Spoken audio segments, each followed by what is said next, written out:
데일리 바이블 quiet time 건작동 말씀 묵상 2020년 12월 29일 화요일 시편 42편 1절에서 11절.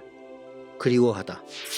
하나님이여, 사슴이 시냇물을 찾기에 갈급함같이 내 영혼이 주를 찾기에 갈급하나이다. 내 영혼이 하나님 곧 살아계시는 하나님을 갈망하나니 내가 어느 때에 나아가서 하나님의 얼굴을 배울까. 사람들이 종일 내게 하는 말이 내 하나님이 어디 있느뇨 하오니 내 눈물이 주여로 내 음식이 되었도다.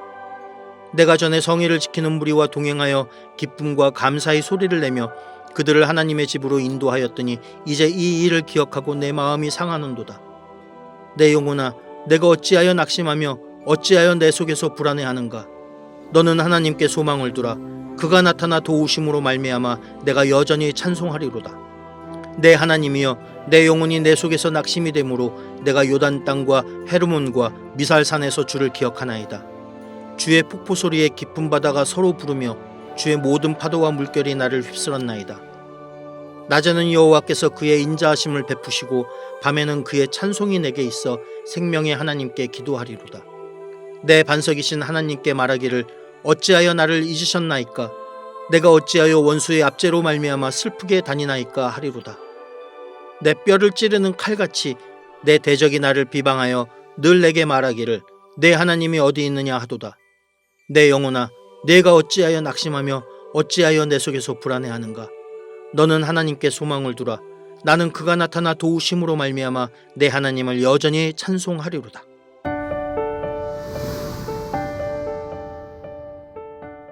안녕하십니까. 김해 우리는 교회 심석보 목사입니다. 오늘은 시편 42편 1절에서 11절까지의 말씀으로 묵상을 나누고자 합니다. 코로나로 인하여 예배 초소에서 모여 드리는 예배가 참 많이 어려워진 시간을 보내고 있습니다. 물론 지금 비대면으로 드리는 예배, 소수로 모여 예배하는 예배도 너무나 귀하고 좋습니다만 우리가 함께 모여서 살을 부대끼며 사랑의 친교와 식탁의 나눔까지 하는 예배에 대한 좋음을 알기에 그때가 참 그립다 생각을 하게 되고 어서 빨리 회복이 되기를 소망하게 됩니다. 그런데 금방 돌아올 것 같았던 시절이었는데 벌써 1년이란 시간이 될 동안 여전히 그 자리에 있는 상황입니다. 신앙을 지켜내기가 참 어렵다 이야기를 합니다. 그리고 왜 하나님은 속히 믿는 자들의 기도에 응답하지 않으시나 생각도 하게 됩니다. 얼마 전 동네의 슈퍼를 잠시 방문했습니다. 사장님은 다행히 제가 목사인 줄 아시고는 이렇게 말씀하시더라고요. 목사님, 기도 안 하십니까? 하나님 계시긴 하시지요? 어찌 이리 상황이 좋아지지 않습니까? 그 말을 듣는데 참 서글퍼지더라고요. 슈퍼 사장님이야 저에게 안타까움에 말씀하신 것이지만 다른 이는 공격적으로 혹은 교회에 확진자가 생기기라도 하면 하나님이 어디 있냐, 교회도 걸리는데 식의 비아냥으로 말합니다. 그럴 때마다 낙심하게 되고 마음이 상하게 되고 슬퍼지게 되고 하나님 뭐 하십니까? 우리의 기도에 응답해 주세요라고 하늘을 바라보며 부르짖게 됩니다. 오늘 시편 42편 말씀을 읽으면서 그날의 기억이 떠올랐습니다.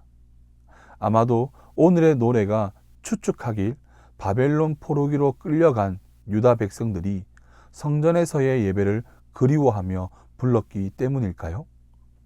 시인의 고백에서 시인이 처한 상황을 살펴볼 수 있습니다. 시인은 사슴이 시냇물 찾기에 갈급함 같이 자신의 영혼이 하나님을 찾기에 갈급하다 말합니다. 이것이 무슨 말입니까? 목이 말라 죽을 것 같은 상황 속에서 하나님을 찾고 있다는 것입니다. 또 시인은 성난 파도, 큰 폭포와 같은 상황이 자신에게 처했기에 낙심 속에 하나님을 기억하여 기도하고 있다고 말하고 있습니다. 왜 하나님을 찾을까요? 왜 하나님을 기억하며 기도할까요?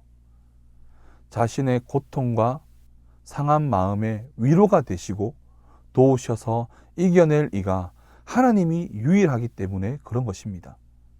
하지만 시인의 그런 고백에 수많은 방해의 소리들이 공격을 합니다.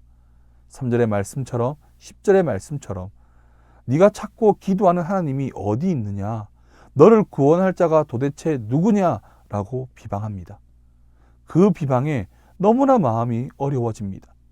하나님을 비방하는 것을 듣는 것도 마음이 어렵지만 진짜 그런 것 같아서 하나님은 어디 계신 걸까? 나를 보고 계시는 것이 맞을까? 라는 생각에 마음이 어려워지는 것 같습니다. 하지만 이내 마음을 붙잡습니다. 이는 스스로 일어나는 것이 아닙니다. 성령께서 깨닫게 하시고 은혜를 상기시켜 주셔서 붙잡을 수 있는 것입니다. 어떻게 붙잡습니까? 왜 낙심하며 왜 불안해하느냐? 너는 하나님께 소망을 두라. 하나님이 반드시 도우실 것이다. 아멘, 아멘입니다. 이 놀라운 고백으로 시인은 상황과 고통이 달라지지 않았으나 하나님의 당장의 응답이 보이지 않지만 다시 찬송으로 하나님께 나아가게 되는 것입니다. 분명한 것은 하나님은 그 찬송에 응답하신다는 것입니다. 코로나 시대를 살아가는 우리도 어쩌면 시인이 처한 상황 이상으로 어렵고 고통스러운 시간을 보내고 있을 것입니다. 믿음을 놓치지 않고 어려움과 고통 속에도 하나님을 찾고 간구했을 것입니다. 그러나 시간이 길어짐에 흔들림이 생길 것 같고 주변의 소리에 마음이 상할 수도 있을 것입니다. 분명한 것은 하나님은 어제도 오늘도 영원토록 살아계시고 우리를 바라보신다는 것입니다. 우리를 도우시고 상황을 이겨내게 하시고자 때를 기다리시는 분이십니다. 그렇기에 우리는 낙심하고 불안해할 이유가 없습니다. 낙심하고 불안해하는 시간보다 더욱 하나님께 소망을 두는 시간을 가지는 우리가 되어야 할 것 같습니다. 우리가 하나님께 소망을 둘 때에 하나님은 나타나셔서 도우시고 상황을 돌파하게 하실 것입니다. 하나님께 소망을 두는 하루가 되기를 간절히 바랍니다. 감사합니다.